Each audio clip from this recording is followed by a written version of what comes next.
Hi, AT from CNC at Home. If you remember in our last video, we went to Paramount Granite and I talked with my friend Aaron about their CNC machines. This video, we're going to go into the shop and actually take a look at what they've got going on in there. Here's the big Park Industries Titan 2700. This is a monster of a machine compared to our little CNC router. There are two sections that hold tools. 18 on each side is the biggest amount that they can hold.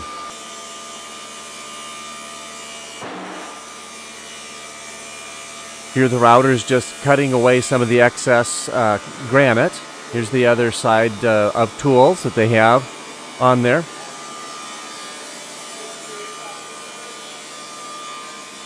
Lots of water in this process. It keeps the cutting cool and it gets all of the aggregate moved away once it's cut. Keeps everything all nice and smooth. Looks like they're cutting the sink out here. They're getting everything sized up. Here's one of the encapsulated tools. You get an idea of how big that is. It cuts both the top and the bottom of the edge at the same time. Oh, quick, tool change. Old tool comes down, gets put away,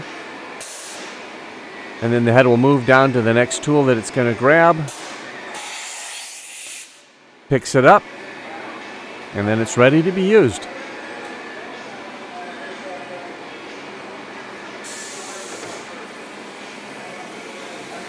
When they cut this granite with the water jet, it cuts everything oversized by, I believe it was 3/16 of an inch. And then the CNC machine will come back and just cut away that little extra material, bring it down to its final dimensions. Look at how straight and smooth that line is. It's incredible.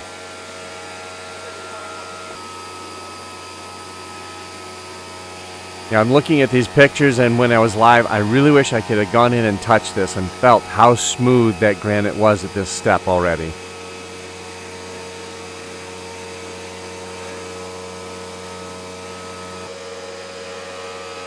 Here's the drag chain in the back.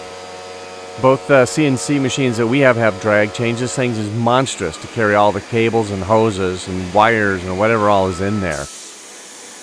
But it keeps everything nice and tidy. Another tool change going on.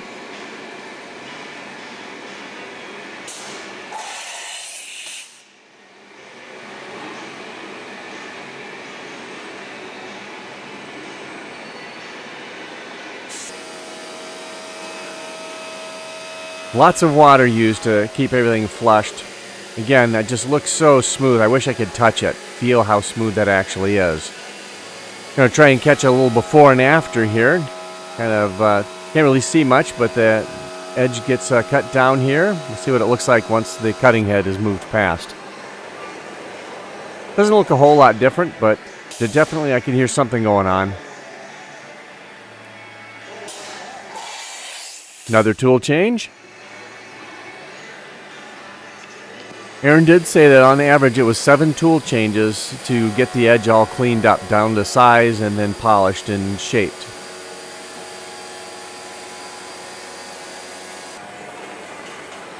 Wow, look at that. That looks so good. I tried to get the whole machine in frame and I just couldn't. It is so massive. I was as far back as I could get, holding the camera up. And this is all we can see. It's a majority of the machine, but not all of it. Controller there, just a little bit on the right-hand side. You can see some hold-down pads that aren't being used down at the foot there in front.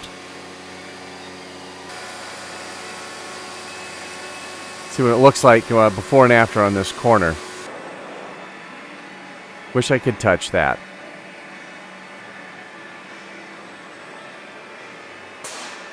Another tool change. I think we've used that one already before. Must need it again. Here's some of the encapsulated tools over on the other side of the machine. Each one kind of looks the same, yet they're all a little bit different.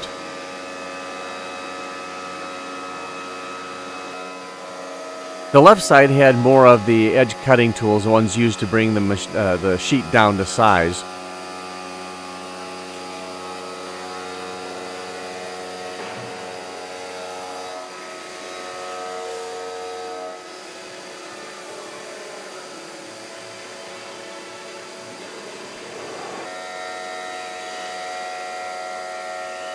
Another quick before and after.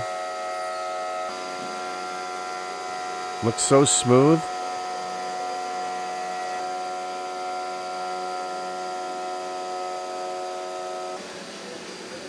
Now that machine was spitting out a lot of water. I was never underneath it, but my pants and my boots got wet. Here are a couple examples of the hold down pads, a square one and a long rectangular one. Here on the back side of the gantry, we can get a good look at the two motors, one that moves it left and right and the other moves the head up and down. It's also a drag chain to keep all the cables and wires and whatnot in control.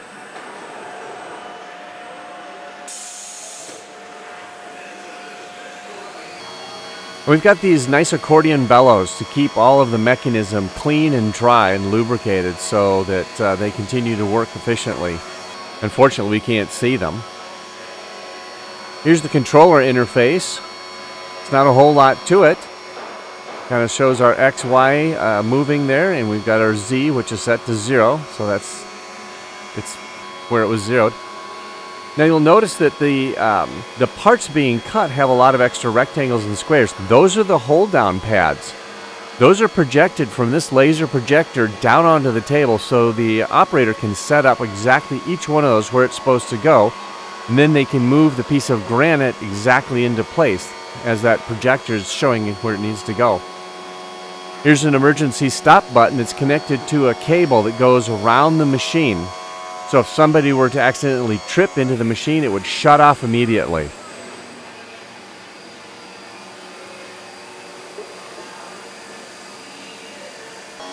There's also an emergency stop right here on the control panel. If in case something goes wrong, just hit that button, everything stops. And one more tool change. You gotta love a machine that puts its toys away. I wonder if I can teach my children that trick.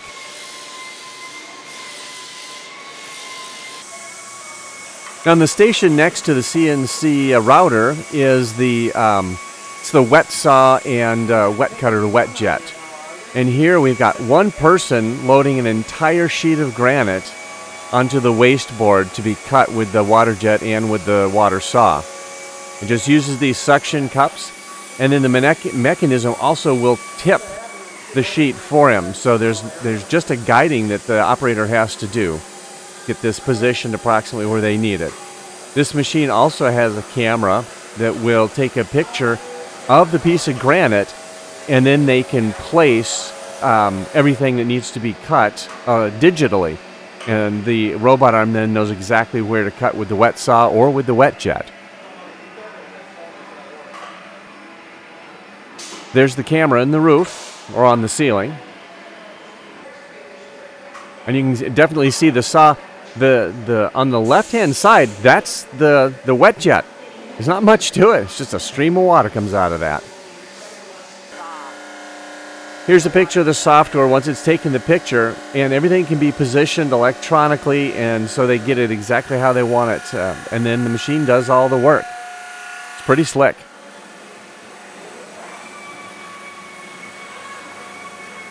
I would imagine the saw is quite a bit faster than the water jet. You can't hear Aaron's answer, but the saw is definitely faster than the water jet. So for cutting a straight line, you'd use the saw. It's way efficient and uses less energy.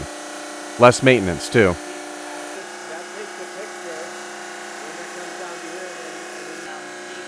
So here's explaining it, taking the picture, and then they can manipulate it electronically on the computer.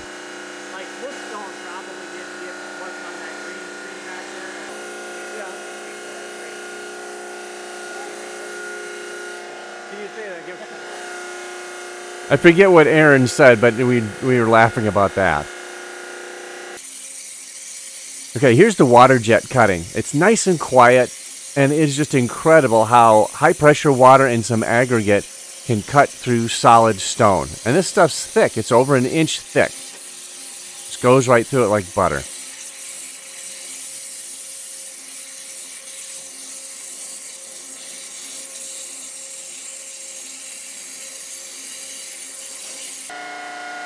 Okay, this hopper kind of in the middle on the top there, that's where all the aggregate is stored that gets fed into that water jet for cutting. The next station over is just a cutter. It only goes left and right. And I mean, they can move it forward and back, but it pretty much just cuts left and right. And the material sits on this table, and it can be manually rotated and tilted as well. So they tilt it to get the material loaded, and then it goes flat, and they manually rotate it if they need to make a different cut.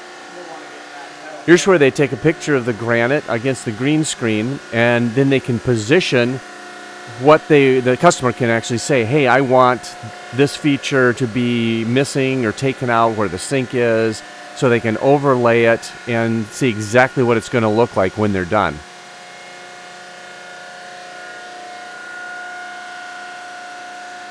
Here's my 8013 with a can of Coke on it.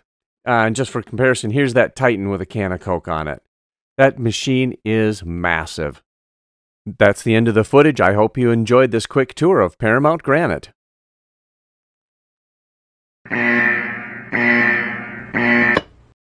Oops.